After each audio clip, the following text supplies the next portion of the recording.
수치해석 제17장 다항식 보안법에서 세 번째 파트로 역보관법과 외서법에 대해서 알아보도록 하겠습니다. 먼저 역보관법에 대해서 알아보겠습니다. 우리가 통상적으로 보관법에 주어지는 데이터는 x, fx가 주어지죠. 그런 쌍들이 이렇게 주어지게 됩니다. 이럴 때 통상 x는 독립변수고 fx는 종속변수로 정의가 되고 또 x는 등간격으로 보통 주어지고요. 그리고 이쪽은 이제 당연히 등간격이 아니겠죠. 예를 들면 여기 이제 x가 1, 2, 3, 4, 5, 6, 7까지 있고 fx가 이렇게 있을 때 보시면 등간격, 독립변수, 이것은 이제 부등간격, 종속변수 이렇게 되죠. 근데 우리가 어떤 때는 그 fx 값을 알고 오히려 x 값을 추정을 하고자 할 때가 있습니다. 가령 예를 여기처럼 이 사이 값이 0.3에 되는 fx 0.3이 되는 x 값이 얼마일까 이렇게 찾아내고자 할 때 우리는 역보관법을 이제 사용을 할 수가 있습니다. 역보관법은 두 가지 방법을 생각해 볼 수 있는데요. 손쉽게는 x와 fx의 역할을 바꿔버리는 거죠. 즉 fx를 독립변수로 그리고 x를 종속변수로, 그러니까 결국은 이 fx 자리에 x를 넣고 x 자리 fx라고 하고 이제 문제를 푸는 거죠. 그런데 이렇게 되면 이 fx가 이제 x 자리가 되는 건데 등간격이 아니죠. 등간격이 아니면은 보관식이 굉장히 나쁘게 나올 가능성이 높습니다. 진동이 심하다든지 그런 식으로. 그래서 이 x와 fx의 그 독립변수, 종속변수의 역할을 바꾸는 것은 별로 좋은 아이디어가 아닐 것 같습니다. 그러나 어떤 경우는 가능한 부분도 있겠죠. 그리고 또 다른 방법으로는 주어진 그 fx 값을 포함하는 주변의 3개의 점 데이터만 따로 뽑아내는 겁니다. 가령 여기서 보면 0.3이라는 이것을 알고 싶은데 이그 주위에 있는 3개의 데이터, 즉 3, 4, 5이 해당되는 이 데이터만 뽑아가지고 2차 다항식을 구성을 하는 거죠. 라글랑지 법이라든가 보관 방식이라든가 뉴턴 보관 방식을 이용하면 점 3개에 해당되는 보관식을 이렇게 쉽게 만들어낼 수가 있죠. 그러면 이 값이 예를 들면 여기에 예제에서 0.3이 되는 걸 찾는 건데요. fx가 0.3이니까 이퀄 0.3을 두고 그럼 이게 이제 2차 방식이 되니까 2차 방식은 근의 공식으로 쉽게 근을 구할 수가 있게 되죠. 그렇게 구하면 이제 x 값이 이렇게 나오게.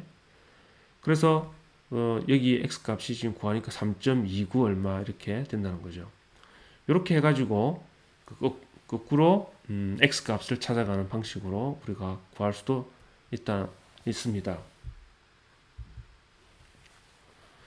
또 하나 다른 주제는 외사법에 대한 이야기가 되겠습니다. 현재 그 외사법이라는 것은 익스트라폴레이션이라고 말씀드릴 수 있고, 그래서 주어진 구간 바깥에 있는 것을 예측을 하는 거죠. 즉 예를 들면 여기서는 x1, x2, x3가 이제 주어진 구간입니다. 이 구간 내에서 우리가 보관을 하는 것을 우리가 보관법이라고 하고요. 근데 이 구간 바깥에도 이제 이 곡선이 연장돼서 이제 예측을 할 수가 있는데요. 가령 예를 들면 여기 진한 검은색으로 되어 있는 것이 실제 곡선입니다.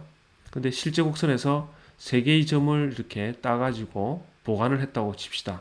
그러면 이 청색으로 나와 있는 이런 2차 방정식이 구성이 되죠. 그러면 이 2차 방정식 가지고 이 내부에 이런 점들을 이제 예측을 할 수가 있는데 오차가 있지만 그런대로 어느 정도 그 형태를 따라가고 있죠. 자, 그런데 이 구간 바깥에 있는 부분에 대해서 예측을 해보라 하면 현재 실제 값은 이렇게 다시 올라가는 식으로 돼야 되는데 현재 이 보관식은 아래로 이렇게 아주 빠지는 걸로 돼 있고, 그래서 예측 값이 실제 값하고는 격차가 엄청나게 커지고 있는 걸 알 수 있죠. 즉 이렇게 주어진 데이터 구간 바깥에 있는 것은 어찌 보면은 시간축으로 보면은 미래를 예측하는 것과 마찬가지죠. 주식시장이 오늘은 이랬는데 내일은 어떨까, 이런 것은 우리가 미래 예측이라고 볼 수 있는데 그런 것이 다 외사법의 한 부분이 되겠죠. 그래서 외사법으로 추정되는 것은 이렇게 오차가 아주 커질 수 있기 때문에 아주 큰 주의가 필요하다는 점을 꼭 명심을 해야 되겠습니다. 다항식 보안법에서 또 하나 주의해야 할 점은 우리가 통상 그 데이터를 많이 그 점 데이터를 많이 선택을 해서 이것으로부터 그 고차 다항식을 구성을 하면 그러면 고차항이 많으면 많을수록 점점 더 정교한 식으로 될 거다라는 그런 기대를 할 수가 있는데요. 실제로는 고차 다항식 보안법으로 가면 오히려 굉장히 그 안 좋은 결과가 나올 수도 있다는 이제 그런 점에 대한 얘기가 되겠습니다. 즉 고차 다항식 보안법의 이제 위험성에 대한 이야기인데요. 현재 그 이런 함수 예를 한번 보도록 하겠습니다. fx는 1 플러스 25x 제곱분의 1. 이것은 이제 룬지라는 학자가 고차 다항식 보안법 위험성을 보여주기 위해서 연구 결과를 발표한 것에서 나왔기 때문에 룬지 함수라고 하는데요.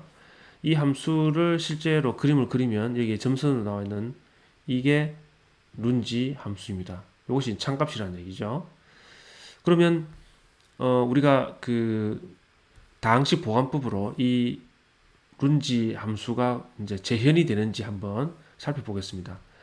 먼저 점 4개를 가지고요. 여기 점, 여기 점, 여기 5개군요. 점 5개를 가지고 즉 룬지 함수에 있는 점 5개를 가지고 그럼 4차 다항식을 만들 수 있죠. 4차 다항식을 만들어 가지고요. 그것을 이제 그림을 그리면 이렇게 나옵니다. 이렇게 나오고 보시다시피 제법 오차가 이제 보이는 걸 알 수가 있죠. 그렇지만 기본적으로 룬지 함수의 형태를 어느 정도는 이렇게 거기에 꼭지가 있는 이런 형태가 나오는 걸 알 수가 있습니다. 그런데 이것을 더 정교하게 묘사를 하기 위해서 점의 그 개수를 더 많이 사이에 더 취해가지고 십차항으로 그 다항식을 한번 접합을 하면은요 어떤 결과가 나오는지 보도록 하겠습니다. 그러면 총 11개의 점을 가지고 이 룬지 함수를 이제 다항식으로 묘사를 해봤더니 이런 결과가 나왔습니다. 이렇게 해서요. 그래서 보시면 이 두 개를 비교해 보시면 이 가운데 센터 부분은 굉장히 좀 정교하게 잘 묘사가 됐지만 이런 부분, 엣지 부분은 지금 너무나 큰 오차가 이렇게 존재하는 것을 볼 수가 있죠. 지난번 장에서 그 다항식 보안법에서는 엣지 부분이 즉 모서리 부분이 굉장히 오차가 크다는 것을 말씀드렸는데 그게 그대로 나타나는 것을 볼 수가 있습니다. 그래서 다항식 보안법을 쓸 때 그 고차가 되면 될수록 유리하다는 그런 것은 생각하시면 안 되고 오히려 낮은 차수가 더 잘 묘사할 때가 있다라는 점을 참고로 알아두시면 좋겠습니다.